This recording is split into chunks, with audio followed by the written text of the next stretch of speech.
Well, there was a big game in the Big Ten in women's basketball that impacted the Big Ten standings, and it resulted in an upset in terms of ranking. Number 6 Michigan lost to number 13 Iowa 62 to 44. Apologize for looking at it because I cannot memorize all this stuff. Both are now 13 and 3 in the Big Ten. Iowa's 22 and 5 overall, while Michigan same thing, 22 and 5 overall. Iowa was up at halftime, though it was closer than the final score. I'm just saying that right now. 27 to 20. Michigan only scored 24 points in the second half, so a little bit more. But the thing is, Iowa scored 35, including 20 in the fourth quarter. But there's obviously more to the game than that. That's why I'm going to go over stats. No use going last minute game. I'm just saying. Now, Michigan shot 31% from the field on 59 attempts, 31% from the three on 16 attempts. They made all 3 free throws, 36 rebounds, 13 offensive, 9 assists. Now, 24 turnovers, that's way too much. 13 steals, 1 block, 15 fouls, only 6 points off the bench. I mean, Teyala Delfosse, Delfosse. 2 double-digit scores. Look about her. Olivia Olson had 13 points, but was like 6 for 16 from the field.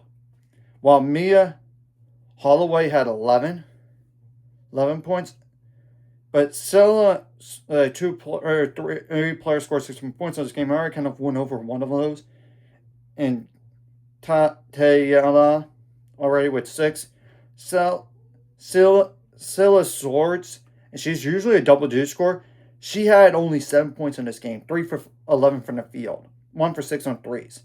And Ashley Canuck. Yeah, she's like 8.3 points per game, though. So not big deal, right? I mean, not a big deal in terms of points per game difference. So, yeah, definitely slowing down Swords in this game helped Iowa, to say the least. Even, like, Teyala Delfosse is, like, was inefficient. I mean, 2 for 8 from the field, but 2 for 4 on threes. Now, Iowa had how many bench points? Journey Houston with 4 points. Addie Deal with 3, that's 7, plus 2 from Callie Levin, that's 9. 2 double scorers, and that's Ava Hayden with 24 points and Hannah Stolke with 11 points. And both of those did have double-doubles. I mean, 12 rebounds for Hannah Stolke, 10 rebounds for Ava Hayden. Come on. It's pretty hard to beat a team when they have, like, 2 double-doubles, potentially, and then obviously, 2 other players scored 6 more points this game. It was Kylie Feuerbach with 8 points and Taylor Strimlo with 6, so that's 14 points right there. And they did, and I'm going to give Michigan some credit, they slowed down Chit Chat right with 4 points. I mean, in this game, she's usually a double-digit score. And Iowa shot the ball better from the field, but not in the other 2 areas. I'm just going to say that right now. 48% from the field on 56 attempts. Now 27% on threes on 15 attempts. You got away with it in this game, but if it was against if Michigan played a little bit better or against anybody else, you might have lost the game. I'm just saying, like 2/3 on free throws, but that's on 6 attempts, though. That's only 2 misses. It didn't really matter that much. 34 rebounds, 7 of those offensive, 17 assists, now 18 turnovers. That's way too much.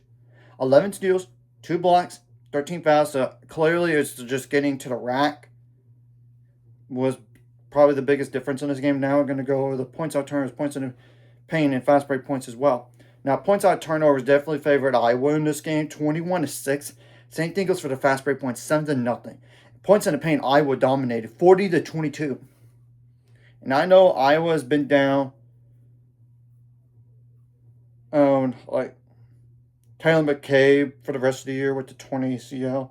And I know Emily Rodriguez has been out for a long time, since November 22nd. So, yeah.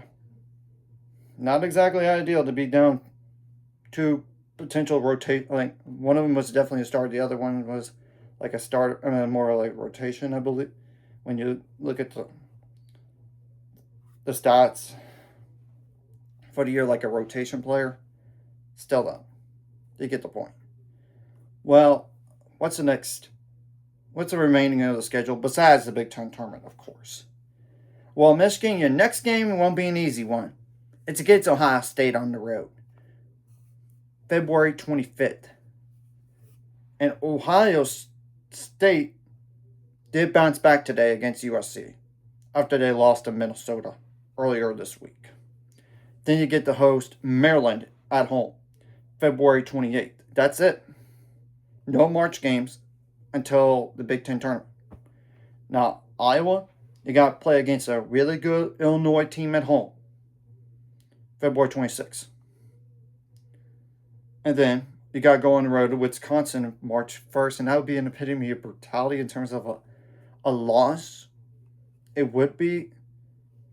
And I still wouldn't sleep on them necessarily because they did defeat Nebraska at home.